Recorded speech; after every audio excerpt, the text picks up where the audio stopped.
तुमचा सगळ्यांचा आभार मानतो. हा सेशन एक लेक्चर म्हणून मला नाही द्यायचा, थोडा इंटरॅक्टिव्ह करायचा आहे. आणि जर इंटरॅक्टिव्ह झाला तर तुम्हालाही मजा येईल आणि मलाही मजा येईल. पण त्याच्या अगोदर मी जरा पार्श्वभूमी सांगतो की कॉलोनियलिझम हा शब्द ऐकला तर वेगळं काहीतरी वाटतं, बरोबर ना? तर कॉलोनियलिझम म्हणजे ब्रिटिश राज्य आपण फार कमी ऐकलं होतं. आणि त्यांच्या काळातले हे कायदे म्हणजे 1860 मध्ये आपण जर बघितलं की त्याच्यानंतर जसा वेळ जातो सगळ्या गोष्टी होतात तर गुन्ह्याचे स्वरूप बदलले जाते, बरोबर की नाही? आणि त्याचीच काळजी घेण्यासाठी आपले कायदे पण बदलले पाहिजेत, बरोबर? कोरोना किती वेळा बदलला लक्षात आलं तुम्हाला? कोरोनाचे व्हायरस आले, मग B1 आला, मग तो H1 आला, मग सगळे एक गेले. तर तसंच law has to be according to the contemporary, म्हणजे वेळेच्या पद्धतीत लॉ सुद्धा बदलला पाहिजे. पण कुठेतरी इच्छाशक्ती कमी असते आणि चाललंय ना. आज आपण असं बोलू शकत नाही की ह्या कायद्याने आपल्याला काय सुरक्षितता किंवा आपलं काहीतरी म्हणजे व्यवस्था मोडकळी झाली असं आपण बोलू शकत नाही. कारण भारतामध्ये आणि मुंबई पोलीस हे नंबर 1, बरोबर? जोरदार टाळ्या वाजवा. आणि आज हेच कायदे करून जर आपले मुंबई पोलीस नंबर 1 राहू शकतात तर ह्या आता नवीन झालेल्या चेंज झालेल्या कायद्यामुळे तुमच्या अपेक्षा आमच्यापासून वाढल्या आहेत. आता हे जे कायदे झालेले आहेत त्याच्यामध्ये काय केलेलं आहे की कॉमन पब्लिक वरती सुद्धा एक बर्डन दिलेलं आहे आणि पोलिसांवरती तर बर्डन म्हणजे जास्त वाढवलेलं आहे. आता मेन मुळात कायदा बदलला पाहिजे. तर का बदलला पाहिजे आपल्याला प्रश्न पडला पाहिजे ना की बदल होतो तर कशाला बदल झाला पाहिजे आणि याचा उद्देश काय? तर प्रत्येकांना सबके साथ समान व्यवहार, म्हणजे कोण श्रीमंत असो किंवा कोण गरीब असो प्रत्येकाला समान टाईपचा न्याय भेटला पाहिजे आणि म्हणून त्या पद्धतीत बदल करून घेतला. त्याचप्रमाणे न्याय समानता और निष्पक्षता, म्हणजे याचा अर्थ काय म्हणते कुणालाही डिस्क्रिमिनेट करायचं नाही. म्हणजे हा आला त्याला वेगळा न्याय द्या, तो आला तर त्याला वेगळा न्याय द्या. आपण बघतो ना, आपण आपल्या प्रॅक्टिकल अनुभव आहे ना, म्हणजे त्याला विचारतो आहे ना, मग तो कुठेतरी आळा बसला पाहिजे. आणि ह्या आळा बसण्यासाठी कायद्यामध्ये तशी तरतूद झाली पाहिजे.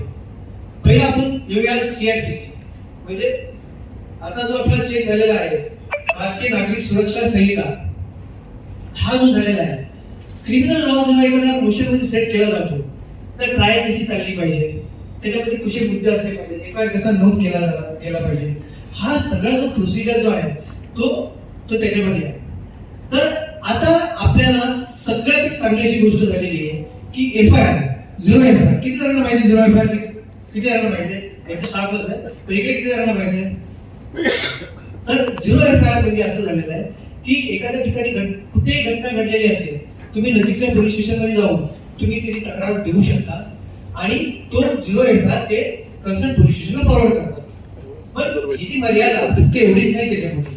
समजा आता एक उदाहरण घ्या की तुम्ही बिल्डिंग मध्ये आणि तुम्ही कुठेतरी अमेरिकेमध्ये बाहेर गेलेला आहात आणि तुमच्या घरी चोरी झाली. काय झाली? चोरी झाली.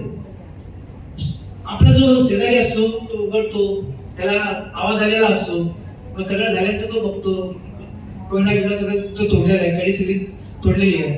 तो तुम्हाला फोन करतो आणि बोलतो की साहब ऐसा हो गया, आपके यहाँ पर चोरी हो गई. आपण त्याला रिक्वेस्ट करतो एक काम करो कि आप पुलिस चौकी में जाके आप इसका तक्रार कर दो. पण ही मुंबईचं जीवन कोण कोणामध्ये पडू इच्छित नाही, बरोबर? मग अशा वेळेस तुम्ही काय करू शकता, तुम्ही ऑनलाईन कंप्लेंट दाखल करू शकता. फक्त त्याच्यामध्ये अशी कंडिशन आहे की 3 दिवसामध्ये येऊन तुम्हाला त्या FIR वरती साईन करायची. म्हणजे हा 0 FIR चा आपल्याला एवढा चांगला फायदा झाला. म्हणजे law can be set into motion at the earliest, म्हणजे लवकरात लवकर लॉ तुमचा याच्यामध्ये ऍक्शन मध्ये तुम्ही आणू शकता. त्याचप्रमाणे आपण असं बघतो की एकदा लॉ मोशन मध्ये आला, आरोपीला पकडला आणि जसं साहेबांनी सांगितलं जायकर साहेबांनी की बऱ्याच वर्ष तुमचे खटले चालतात. आता हे सगळ्या गोष्टी टाइमआउट केलेल्या आहे. विदिन 60 डेज तुम्हाला चार्ज फ्रेम करणं गरजेची गोष्ट आहे. आणि डे टू डे बेसिसवरती तुम्हाला ट्रायल चालवणं फार गरजेची गोष्ट आहे. खटले काय करतात? कारण वकील येतो, एक 10 रुपयाचा स्टॅम्प लावतो आणि ॲडजस्टमेंट देतो. काय बोलतो की बाबा हा प्रॉब्लेम आहे, तो प्रॉब्लेम आहे. आणि त्याच्यामुळे कसं तुम्हाला माहिती आहे, एक तारीख एकदा मी झाली की 4 महिने शो दुसरी तारीख येत नाही. असे 10,000 ॲडजस्टमेंट घेतले, मला वाटतं की 4-5 वर्ष गेले. तर आता ह्याच्याप्रमाणे कायद्याप्रमाणे तुम्हाला ॲडजस्टमेंट सहजासहजी भेटणार नाही. विदिन टाइम बाउंड तुमचा खटला चालवणं बंधनकारक आहे. हे ह्या कायद्याने एकदम स्ट्रिक्ट केलेलं आहे. त्याचप्रमाणे आपण मेडिकल कसं होतं की कधी करून विक्टीम आहे तर त्याचं कसं होतं की बऱ्याच वेळा दिरंगाई होते की त्याला मेडिकलला रेफर करण्यासाठी मेडिकलचे रिपोर्ट तिकडे येण्यासाठी पण दिरंगाई होते त्याच्यामध्ये. मग त्यामुळे काय होतं, आता आपण बोलतो वेळ काढला म्हणजे काय केलं, थोडक्यात कॉमन भाषेमध्ये मॅनिप्युलेशन, बरोबर. मॅनिप्युलेशन मध्ये थोडंसं आपण त्याच्यामध्ये काहीतरी चेंजेस केलं, असे आपल्याला धामधूम भीती वाटते. तेच आता 7 दिवसाच्या आत तुम्हाला रिपोर्ट द्यायचा आहे आणि विदिन 90 डेज तुमच्या केसच्या बद्दल काय तुमचे त्या लोकांनी ऍक्शन घेतले ते तपशील तुम्हाला द्यायचं. तर एवढं ह्या कायद्याने तुम्हाला सुरक्षितता दिलेली आहे. म्हणजे मॅनिप्युलेशनचा भाव उरला नाही, तुम्हाला मेडिकल असिस्टंट पाहिजे तुम्हाला तो भेटणार.